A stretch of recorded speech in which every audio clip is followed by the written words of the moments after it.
Rebonjour, rebonjour. Donc, nous sommes très heureux d'abord de vous rejoindre et merci aux organisateurs. Bon, c'est une blague. Non, mais c'est très intéressant et enfin, on ne va pas clôturer parce que c'est Jean-François qui nous fait l'amitié de clôturer tout à l'heure, mais on va être la dernière intervention de l'après-midi. Donc, je suis Stéphane Ballas, je suis enseignant-chercheur au CNAM, vous l'avez compris. Et moi, donc, je suis Clélia Gobert, donc je travaille également à l'Université Gustave Eiffel. On est très représentés aujourd'hui. Et je suis également auditrice au CIDC, au CNAM. Double casquette, voilà, que vous verrez certainement. Et bientôt doctorante. Ouf. Voilà. Alors, donc, notre propos va être un tout petit peu, je ne sais pas comment l'indiquer, peut-être un peu plus dissonant, un peu plus critique, sur un certain nombre de mouvements qu'on peut observer dans le champ de l'enseignement supérieur, en particulier dans cette espèce de rapport d'amour-haine avec les référentiels. On a bien vu dans l'exemple précédent qu'il y a une multiplication des usages des référentiels, y compris la création de référentiels qui viennent compléter des référentiels déjà existants, enfin, etc. Et très intéressant. On n'a pas le temps de tout traiter, mais moi, j'aurais des dizaines de questions à vous poser que je ne doute pas, je pourrais vous poser à un moment donné. Mais en tout cas, on a convenu avec Clélia de vous parler de quelque chose qui nous semble être une réforme contre nature dans ce rapport d'imposition ou d'injonction à mobiliser des référentiels pour décrire et concevoir des diplômes professionnels à l'université et dans l'enseignement supérieur. Voilà. Alors, nous allons, à partir de là, vous parler. Alors, oui, j'aurais dû faire un plan, pardon, je vais juste resituer un petit peu. On va d'abord, dans un premier temps, vous évoquer ce rapport un peu historique entre référentiel et enseignement supérieur, parce qu'il y a quand même quelques points historiques à poser qui semblent nécessaires pour comprendre un peu ce qui se passe. Dans un deuxième temps, on illustrera un petit peu ce qui nous semble être quelque chose d'un petit peu complexe par deux exemples dans deux institutions d'enseignement supérieur où des questions de référentiel et de référentialisation se posent. Et puis, nous reviendrons ensuite sur ce qui apparaît être un mouvement très puissant et en progression forte et rapide actuellement dans l'enseignement supérieur français, qui est l'adoption du modèle APC, approche par compétence, qu'on a vu dès ce matin et qu'on continue à voir cet après-midi.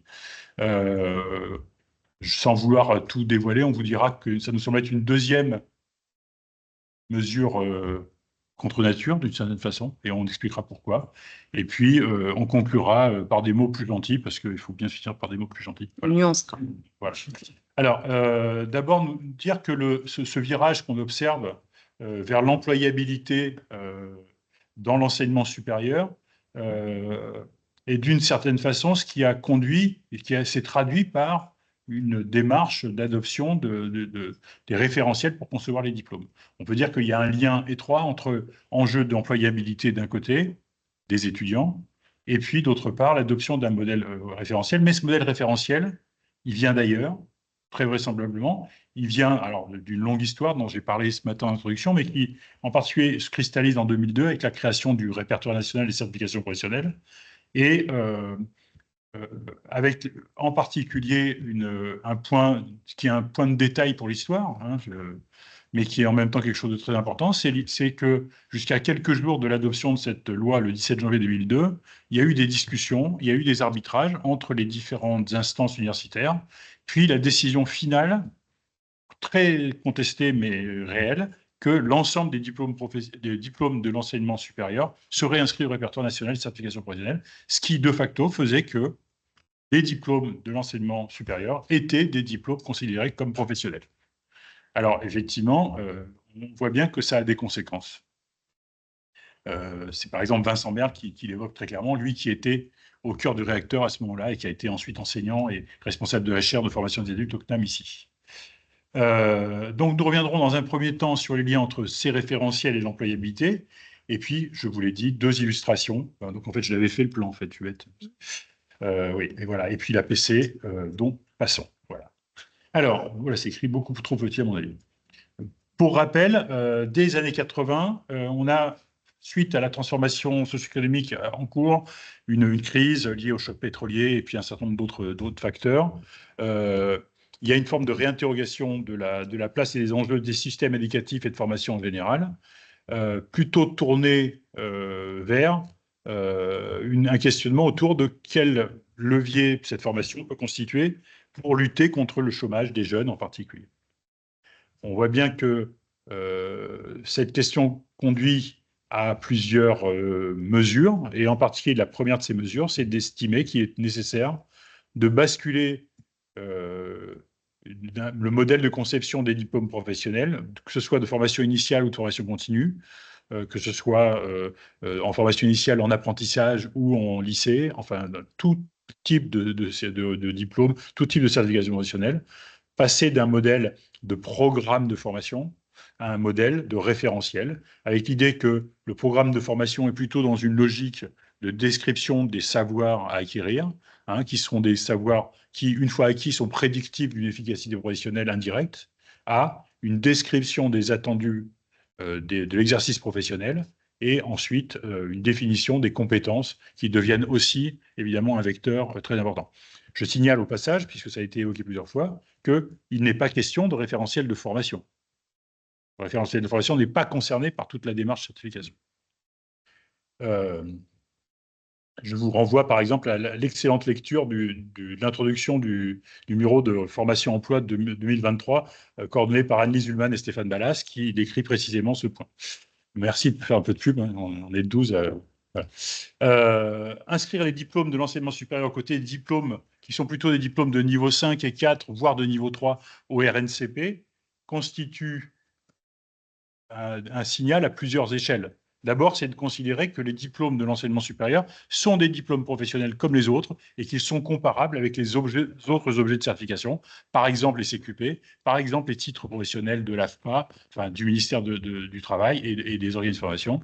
Et puis, c'est aussi dire que les diplômes de l'enseignement supérieur, comme les diplômes des autres ministères ou comme les autres certifications professionnelles, sont des objets qui visent à produire des signaux de qualification. Et ça, c'est effectivement très important parce que s'il y a signal de qualification, alors il y a enjeu d'employabilité aussi. En 2014, c'est un détail, mais quand même qui perturbe encore plus le système, il y a une décision assez radicale qui est de dire l'ensemble des diplômes, y compris les diplômes de l'enseignement supérieur, vont être découpés en blocs de compétences. Au CNAM, on voit bien comment ça se joue, mais je pense que dans les autres universités, les collègues pourront en témoigner, ça complique encore un peu plus les choses parce que il y a un découpage plutôt en unités d'enseignement, donc plutôt de la formation, et arrive en plus un autre découpage qui sont les blocs de compétences, et on est sur un système de double comptabilité la plupart du temps qui pose des problèmes parce qu'en plus on mélange les carottes et les choux. Voilà, donc c'est très compliqué. Alors, pour les établissements d'enseignement supérieur, les universités, les écoles, les organismes comme le CNAM, tout cela implique, dès 2002, de changer de paradigme. On passe d'une logique de programme de savoir, académique principalement, parfois un peu professionnel, mais quand même très centré sur les savoirs académiques, vers une logique de transmission vers une insertion professionnelle. Pardon. Donc là, vraiment, c'est comme si on disait, bah, vous allez continuer à faire la même chose, mais vous ne ferez plus la même chose. C'est assez clair. L'université pense, sous cette forme-là, corpus de savoir, quels usages sont professionnels de ces savoirs, quelle qualification ça produit, quel métier d'insertion pour les étudiants. Et la réforme 2002 dit, eh bien, on va penser à l'inverse. Il faut partir des métiers cibles. Quels sont les métiers cibles? Quels sont les usages en termes d'activité professionnelle produite, ce que vous évoquiez en disant ce que les étudiants retiennent quelques années après, etc. Quelles compétences sont requises? Requises pourquoi? Pas requises pour faire joli sur un tableau, mais requises pour exercer les activités qu'on vient de voir. Et ensuite, potentiellement, quels sont les corpus de savoir qui sont requis pour avoir construit tout ça. Donc, on est bien, vous le comprenez, du point de vue des universités, sur une démarche qu'on peut qualifier de rétro-ingéniérique. On est obligé de changer complètement la forme de la réflexion. Et ça, c'est quand même très compliqué. On n'aura pas le temps de se détailler, mais pensons par exemple aux travaux sur la VE dans l'université, où on voit bien que ça dysfonctionne très largement parce que les jurys VAE ont beaucoup de mal à basculer d'une logique de savoir académique à une logique d'interrogation et de réflexivité sur l'expérience. Et on constate tous les jours. Il y a un très bon article dans la revue éducation, formation emploi de 2023, coordonné par Dieselman et Saad Ballas, de Julie Deville, qui parle de ça précisément. Au passage, cette même période, c'est aussi le passage de la Direction générale de l'enseignement supérieur à la Direction générale de l'enseignement supérieur et de l'insertion professionnelle, la fameuse DGCIP, dont on reparlera, qui, d'une certaine façon, souligne l'importance de penser l'insertion, l'employabilité et les enjeux qui sont liés à un rapprochement, d'une certaine façon, entre la production de l'université et les emplois, qui ne sont pas le travail comme certains pourraient le dire. Donc, Premier exemple. Ouais, pour illustrer notre propos, donc, moi, je vais vous parler donc, d'une de mes missions à l'Université Gustave Eiffel, donc, qui est la révision des référentiels de compétences des licences générales. Donc, pour déjà comprendre, il y a quelques éléments de contexte dont je vais vous parler. Donc déjà, l'HCERS, donc c'est le Haut Conseil de l'évaluation de la recherche et de l'enseignement supérieur, comme beaucoup ici le savent, qui est chargé donc de l'évaluation des formations. Et cette évaluation, elle constitue un préalable à leur accréditation. Donc, il y a un fort enjeu. Et donc, dans leur référentiel pour l'évaluation des formations, donc, qui va aider les formations les responsables de formation à revoir leur formation, 1, 2, 3. Donc, dans ces référentiels-là, l'HCERS dit que les formations s'appuient sur une approche programme et sur une APC. Donc, ils définissent l'APC. C'est pas dans ces slides-là, mais je prends un peu d'avance, c'est pas grave. Un peu aussi quand même toujours de la mobiliser la prochaine. Oui, c'est ça. Non, mais c'est après la définition, mais je vais la donner dès maintenant.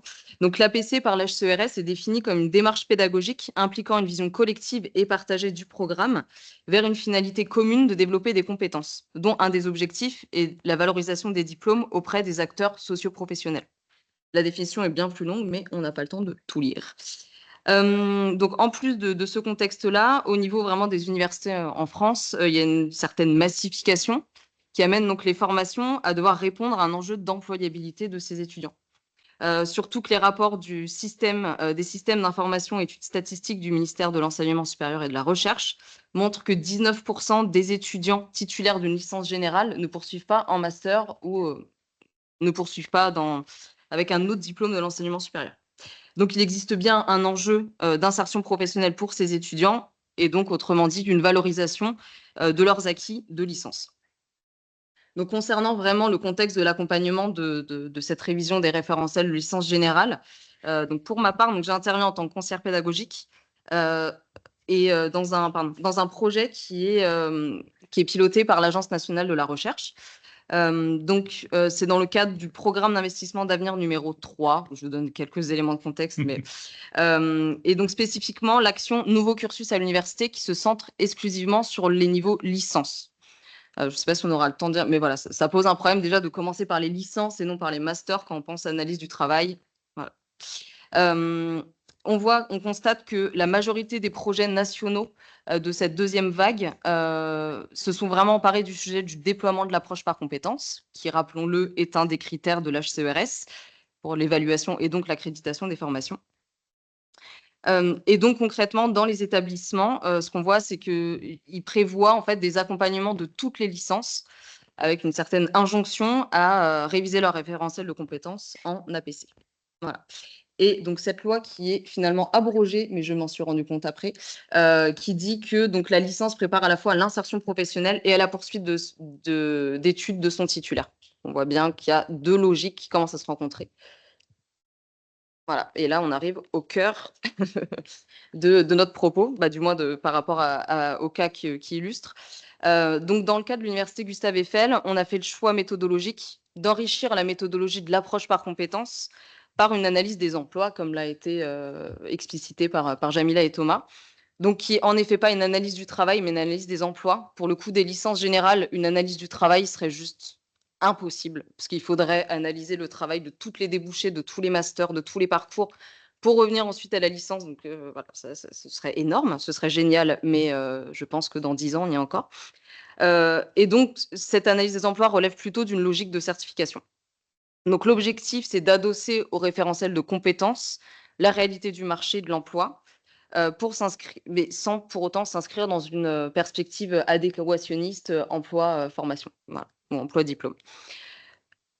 Donc vous le devinez, du coup, ainsi les référentiels de formation, ils doivent répondre à la fois, donc aux objectifs pédagogiques construits sur les objets de savoir, donc plutôt, de l'ordre de la didactique des disciplines, à la fois aux fichiers RNCP qui se posent en objet frontière entre formation et monde du travail et comme l'a dit Stéphane, qui du coup attestent d'un niveau de qualification, de connaissances, qui sont nécessaires à l'exercice d'une activité professionnelle et à la fois la réalité du marché de manière à créer de l'employabilité, en partie pour ces étudiants titulaires de licence qui ne poursuivent pas un master.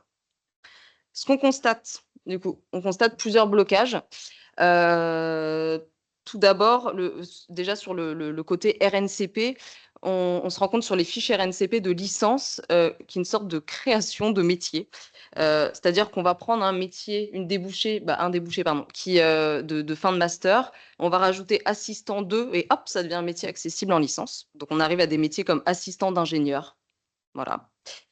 Également au niveau des universités, on voit de plus en plus de guides qui vont plutôt traiter la forme de l'approche par compétences que le fond, de vraiment parler de compétences en disant: «Mettez un verbe au début de la phrase et hop, ça devient une action, donc ça devient une activité, donc on a fait de l'analyse du travail Et ça fait une compétence.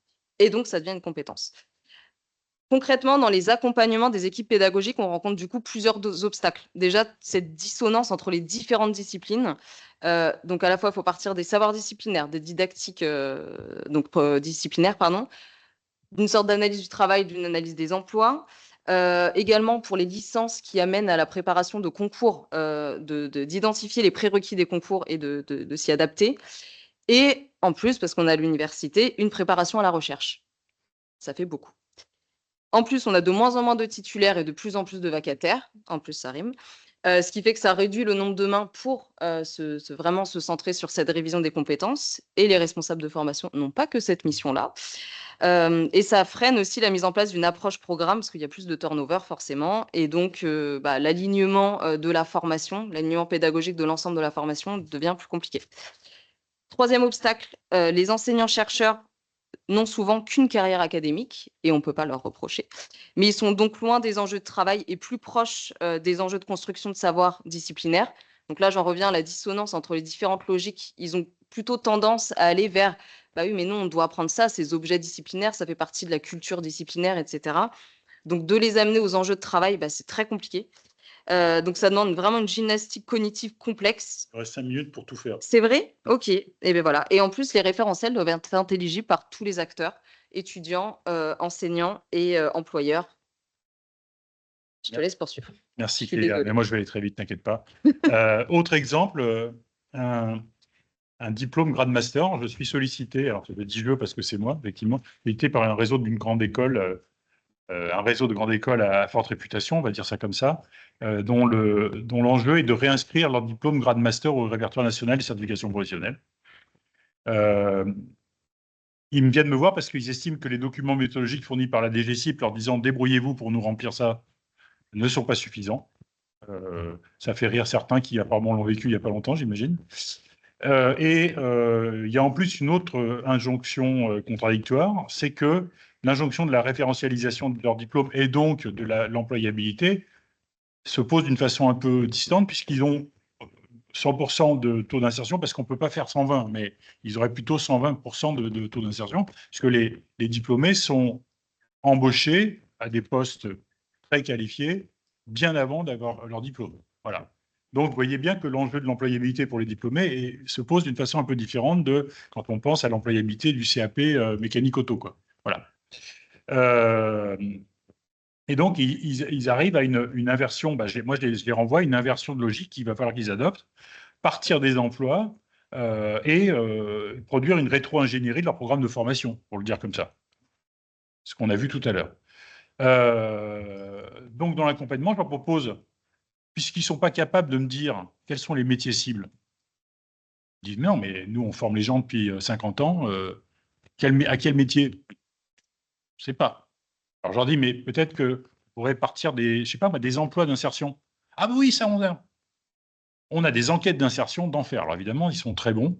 Donc, ils utilisent sûrement l'IA aussi, mais enfin, ils ont aussi, voilà. Et donc, ils arrivent, on va te donner ça. Et on arrive, 240 emplois.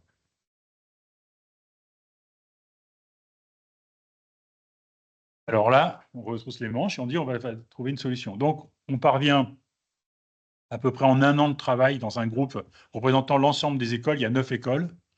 Ils sont 2 ou 3 par école, donc on est un groupe d'une trentaine de personnes. Et on se réunit 2 fois en team, 1 fois en présentiel pendant 1 an, et avec des travaux intermédiaires, etc.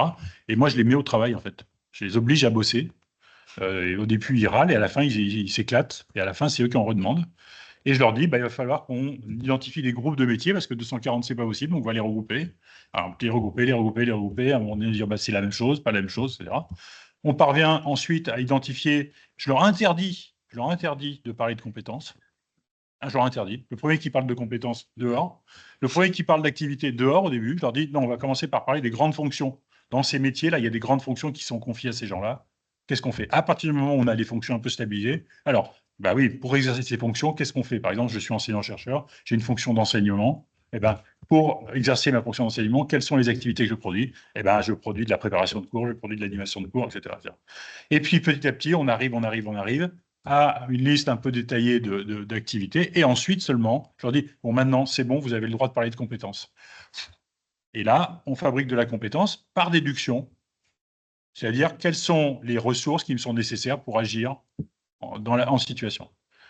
On y arrive, et on finit par commencer à construire un référentiel, et c'est là qu'on découvre, aux merveilles, la nouvelle injonction de la DGCIP qui nous dit, oui, mais il va falloir mettre 4 blocs de compétences transverses dans la maquette nationale, et vous n'avez pas le choix, vous n'avez pas le droit d'y toucher. OK, super. Donc, on le fait, hein, voilà. Mais avec aussi quand même cette interrogation, parce que malheureusement, avec tout ça, les gens, ils ont appris, ils ont compris des choses, et ils se disent, mais qu'est-ce que ça voudrait dire d'avoir des blocs de compétences transversales pour exercer en autonomie une activité? Puisque c'est ça, un bloc de compétences. Vous voyez, par exemple, savoir parler en anglais dans toutes les situations et savoir apprendre à apprendre dans toutes les situations, en quoi ça me permet d'exercer en autonomie une activité? Qui d'ailleurs n'est pas une activité, mais une fonction. Enfin, bon, voilà, je passe les bêtises. Donc, ça pose des problèmes, mais on est bien obligé de s'y faire. Voilà. Je continue, je crois, juste sur celle-là. Je ne sais pas si on voit bien, parce que Non, c'est pas terrible. devine. Et arrive là alors c'est pas à ce moment-là, hein, mais arrive de façon massive et de plus en plus massive, la recette magique pour régler ce problème de on n'a pas réussi à digérer le virage certification à l'université. Youpi, on a une solution, on va aller chercher chez les ricains. Voilà. L'approche par compétences, c'est génial. Mais d'ailleurs, la certification, c'est les compétences. D'ailleurs, on parle que de référentiel de compétences, hein. Le référentiel de l'activité qui parle du travail, on n'en parle pas, hein. On parle du référentiel de compétences. Et donc, l'APC, c'est bien parce que c'est le même mot. C'est bon, c'est réglé. Bah non. En fait, l'APC, c'est sans doute très intéressant. Il n'y a pas de doute, hein, il y a plein de travaux. Alors, peut-être pas l'APC du départ qui est vraiment très behavioriste, etc. Mais l'APC renouvelée a quand même un certain nombre d'intérêts, on y viendra. Mais elle pose quand même un certain nombre de questions. Et alors, moi, ça fait très longtemps que je me pose la question de pourquoi je suis un peu gêné aux entournures par rapport à l'APC. Et j'ai fini par comprendre. En fait, aujourd'hui, en France, je ne dis pas que c'est ailleurs, en Suisse, par exemple, c'est sans doute pas pareil, mais en France, on a ce modèle certification professionnelle qui s'impose à nous tous.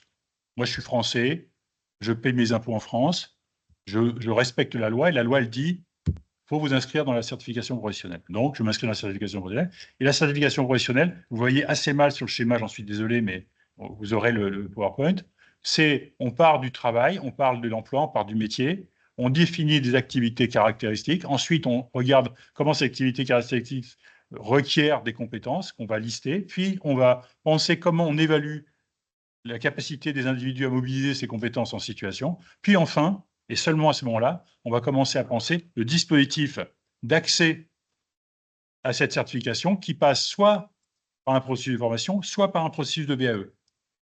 Et au passage, ce qui s'arrête à l'endroit où commence la formation ou la VAE, on n'en parle pas dans le référentiel. Il n'y a pas de référentiel de formation. Le référentiel de formation, c'est un outil pédagogique que peuvent faire les équipes pédagogiques, mais réglementairement, le référentiel de formation n'existe pas. Et l'APC, c'est exactement l'inverse. C'est-à-dire qu'on part des processus de formation et on identifie des compétences qui vont ensuite permettre d'accéder à un travail, à un emploi souvent. Et évidemment, tout ce qui est du côté de la VAE n'a pas de sens dans ce cas-là. Voilà. Alors, rien n'enlève l'intérêt de l'APC, mais en revanche, on comprend bien que penser que l'APC va régler le problème de métabolisation des enjeux de la certification à l'université, bah, c'est complètement incohérent, puisqu'il y a un processus qui se joue en amont de la formation et l'autre qui se joue en aval de la formation. Voilà. Je vais faire plus vite que tout à l'heure. Du coup, donc ça va avoir des conséquences pour l'enseignement supérieur. Je vais revenir très rapidement parce que je l'ai déjà bien développé. Mais l'idée, c'est que voilà, le diplôme, avec différentes finalités, en partie contradictoires. Donc, il y a vraiment ces référentiels qui sont écartelés entre différentes logiques et finalités, poursuite d'études, développer une culture disciplinaire, préparer à des concours, former à l'exercice d'un métier à l'issue du diplôme. Et on voit bien que donc, l'objet, il est tiraillé dans tous les sens. Et il faut juste se mettre à la place des responsables de formation qui vont essayer de tout faire tenir sur un seul document. Et donc, ça nécessite une ingénierie en partie contradictoire. Je vais juste lire la slide, comme ça ira plus vite. Donc, de partir du métier cible vers la formation ou de la formation vers les objets de savoir, vers des emplois via des compétences. Ouais, passe. Pas mal. J'étais content pour le matching, mais ça paraît rien. Je me dépêche. Et donc, pour conclure, vraiment, on se pose la question de quel est le rôle de l'université aujourd'hui. Pour rappel, à l'origine, l'université donc endossait la double fonction de produire et de transmettre des savoirs, d'où les enseignants-chercheurs. On ne va pas se poser comme fervent défenseur de l'université d'antan, etc. Mais on se questionne juste sur la faisabilité d'endosser la fonction d'employabilité pour l'ensemble des formations. Et est-ce que l'université a pour rôle de qualifier des personnes pour le besoin du marché de l'emploi? Cette question est évidemment un peu provocatrice, mais on se questionne vraiment sur la faisabilité, sur les moyens mis à disposition des responsables de formation et des équipes pédagogiques pour produire cette analyse du travail ou de l'emploi, voilà, et cette ingénierie complexe mêlant multiples logiques. Néanmoins, et c'est là qu'on nuance notre propos, on constate qu'en faisant travailler justement les équipes pédagogiques ensemble, ça leur permet de prendre un temps, ce temps qui est, du moins pour le coup à l'université, rémunéré aussi. Donc, il y a une valorisation de ce travail d'ingénierie de formation. Ça leur donne une opportunité non négligeable de prendre le temps de se poser, de parler des formations, de parler des différents parcours du diplôme et des modalités de collaboration entre tous. Et là, en effet, on s'approche d'une approche programme visant à aligner en fait les différents cours et UE. Voilà. Merci Cléa. Juste, je précise qu'au CNAM, on n'est pas rémunéré pour ça, hein, mais bon. Faut venir à l'université.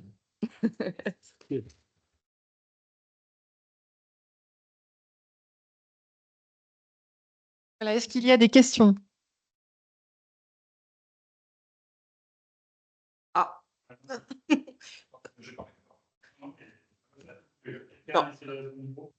Coupez tous les micros.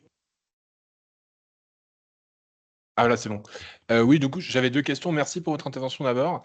La première question, c'est plus une question de statistiques. Là, on parle du gros travail qu'il y a à faire sur l'APC dans tous les diplômes. Est-ce qu'on a une idée du nombre d'équipes pédagogiques qui sont correctement accompagnées, à savoir, il y a un service d'ingénierie pédagogique, il y a un conseil de perfectionnement, il y a un appui politique, pour que ça se passe dans les meilleures conditions, et combien se retrouvent à faire ça? Bon, le dossier HRS, c'est la semaine prochaine. Bon courage. Est-ce qu'on a une idée là-dessus? En termes de chiffres, je n'en ai aucune idée. Ouais, Potentiellement que ça existe, hein. Mais en tout cas, à l'université, justement, tous ces plans d'investissement d'avenir, l'objectif, c'était justement de financer à la fois l'appui justement d'ingénierie de formation et d'ingénierie pédagogique, et avec la possibilité la possibilité. On distribue ensuite des points primes aux équipes qui se sont investies dans ce travail. Voilà. Mais il y a toujours, une semaine avant les dépôts des dossiers pour l'HCERS, des mails qui arrivent dans tous les sens en disant aidez-nous, aidez-nous. Et là, en effet, c'est très cosmétique. Et en même temps, on ne va pas blâmer les enseignants qui ont aussi beaucoup d'autres choses à faire. En fait, la valorisation, il faudrait libérer du temps. Bien sûr, bien sûr. Et du coup, ma deuxième question qui est peut-être plus stratégique. On a parlé des Américains, mais on peut peut-être regarder plus près au niveau de l'Europe. L'APC, ça nous vient en partie de la démarche de Bologne. Est-ce qu'on a une idée de comment les autres pays se sont saisis de cette obligation d'aller vers une logique de compétences? Et ce que vous avez parlé de la certification, ça c'est quand même assez français. Donc est-ce qu'on n'est pas sur on va dire, des systèmes qui veulent faire des choses contradictoires et peut-être que dans d'autres pays, ils n'ont pas de certification, ils y sont arrivés mieux? Alors, non, c'est pas français l'assertif, hein, je suis désolé. Enfin, en tout cas, ça nous a été présenté en France, en particulier en 2002, comme un moyen de répondre aux injonctions européennes autour de la valorisation et en particulier la valorisation des modalités formelles, informelles, non formelles d'acquisition des apprentissages. Simplement, il y a effectivement une culture qui est un peu dissonante là-dessus, puisque en France, on a peut-être été un peu jusque-boutiste en disant il y a une séparation stricte entre formation et certification, alors qu'en Europe, on reste sur les learning outcomes, donc on voit bien le lien beaucoup plus étroit entre processus de formation et de certification. Ça, je pense que je suis assez d'accord avec ça. Alors, deux repères internationaux. D'abord, hors d'Europe, moi, j'ai l'expérience, que ce soit au Maroc ou en Tunisie, d'une déferlante de l'APC depuis un certain nombre d'années, et pas seulement pour l'enseignement supérieur, mais aussi pour les diplômes, on va dire, professionnels, hein. J'ai par exemple participé à une action, enfin, on a participé à une action de formation pour l'OFPPT, qui est un peu l'équivalent de l'AFPA en France, mais ministériel, en fait, et où l'APC était, enfin, tous les formateurs qu'on avait à former étaient dès qu'on leur disait compétences, ils disaient APC. Vous voyez, il y avait un côté un peu pavlovien, c'était assez étonnant. Euh, et ils nous disaient, mais de toute façon, c'est la solution, quoi. Voilà, c'est la solution. Et à chaque fois, moi, je disais, alors, le référentiel, APC. Non, pas APC, mais bon, si vous voulez. Bon, mais plus précisément et plus récemment, j'ai eu une discussion avec une collègue de notre labo qui est italienne, qui travaille à l'université en Italie, on parlait de ça parce qu'elle est chargée justement de travailler avec le ministère du Travail sur ces questions de certification, d'organisation. Et comme elle mobilise la didactique professionnelle, elle a pour souci d'essayer de réintroduire les questions du travail dans tout ça.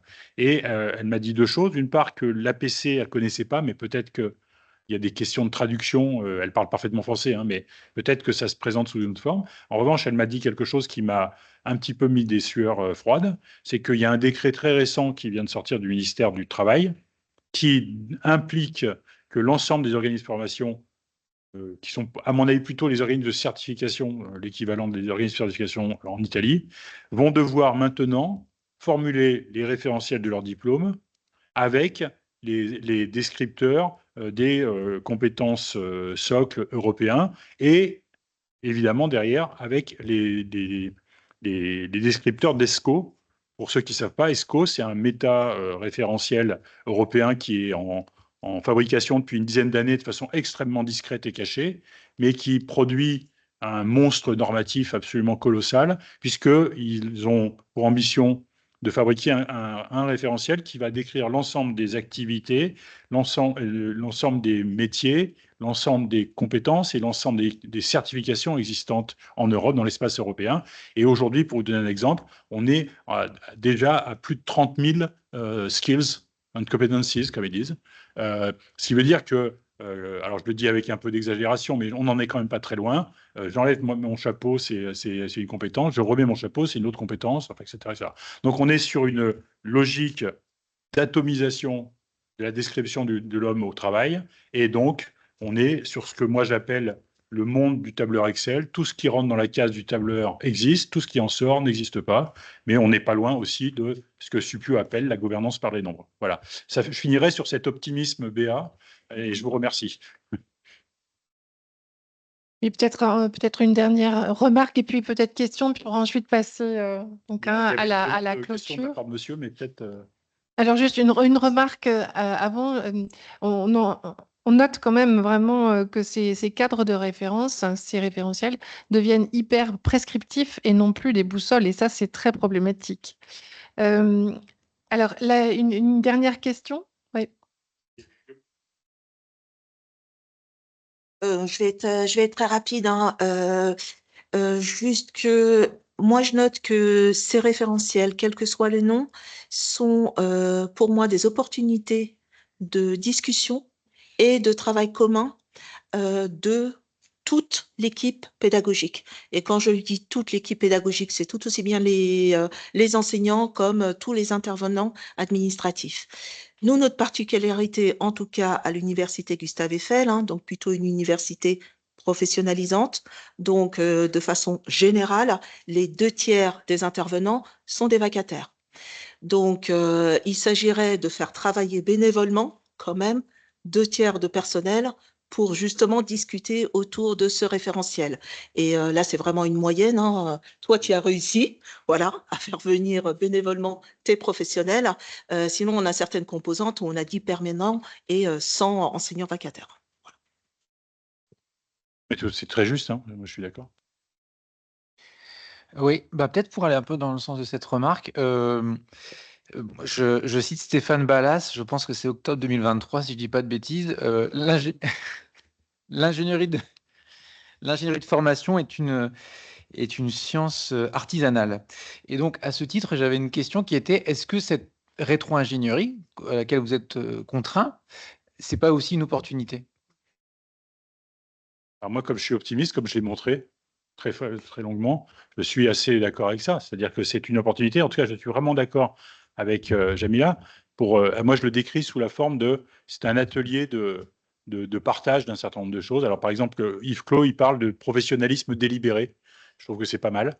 Mais ceci étant dit, ça n'empêche que on est quand même face à des monstres normatifs et qu'il faut être capable de renormaliser, comme dirait Yves Schwartz, quoi. Voilà. Et donc, tant qu'on est capable de faire ça, à la limite, peu importe, vous savez bien, un marteau, ça sert à enfoncer des clous, mais ça peut faire autre chose. Et ben, un référentiel qui est prévu pour un truc, on peut en faire autre chose. Voilà.